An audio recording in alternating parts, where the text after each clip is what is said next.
বলেন না পায়খানা খাওয়া লাগবে না, যে সুদ খায় তুমি তার করে ছায়াখানা খাও, পায়খানার সমতুল্য হয়ে যাবে। নাউজুবিল্লাহ বলেন।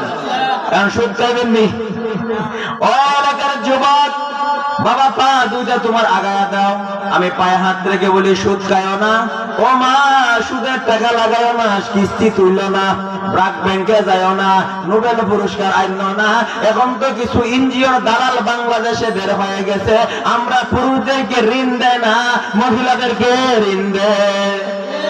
পুরুষেরা বাইয়া যাইব আর মহিলাদের কাছে যাইয়া বাইয়াদের মতো গফ করিয়া 1 টাকাটা 2 টাকা আনতে পারে। লজ্জা করে না? মুসলমানের সন্তান হলে সুদ খাও, লজ্জা থাকা দরকার। মুসলমানের ঈমানের যে দাম আছে, আল্লাহু আকবার বন্দির যে দাম আছে, বেঈমান খ্রিস্টান হিন্দু বৌদ্ধ নাসারা কোটি টাকার মালিক হইলেও মুসলমানের 1 টুকরা ঈমানের সমতুল্য হবে না। কথা বুঝেন নাই? অঙ্গে অঙ্গে ব্যথা, ওষুধ লাগাইবো কোথায়? ওষুধ লাগানো দরকার, ঠিক কিনা? আজকে যে যুবকেরা মাহফিল করেছে আমি ধন্য জানাই। ওই সমস্ত যুবকদের মতো যুবক ছিল আমার ভাই শরীফ মোহাম্মদ উসমান হাদি, ঠিক কিনা?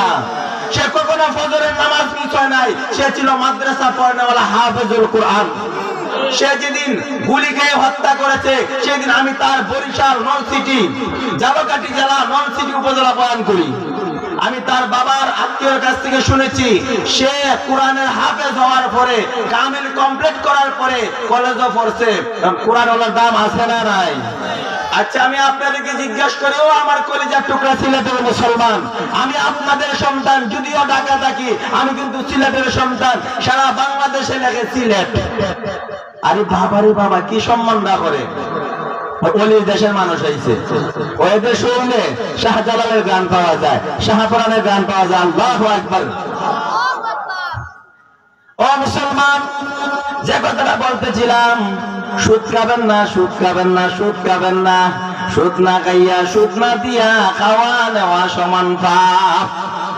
শুধু খাবেন না, সুদ দেবেন না, প্রয়োজন পড়লে ডাল ভাত খাবেন, না খাইতে পারলে না খাইবেন, উপবাস থাকবেন। তো উপবাসে ইমানটা বিক্রি করেন না, মুসলমানের কলঙ্ক করেন না।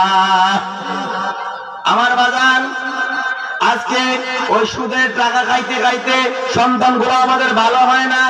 হুজুর, আমার সন্তান কথা শুনে না, মাদ্রাসায় পড়ে না, কলেজে পড়তে যায়, কারণটা কি? ইট চিনেন? ইট, ইটা বুঝেননি? বিল্ডিং বানান যে ইট, ইট যদি ইটের ফর্মাটা যদি ভালো হয়, ইটটা ভালো হইতো না? ইটের ফর্মা যদি ভালো হয়, ইট ভালো হবে না? ইটের ফর্মা বেকার হইলে ইট গুলা বেকার হবে। তো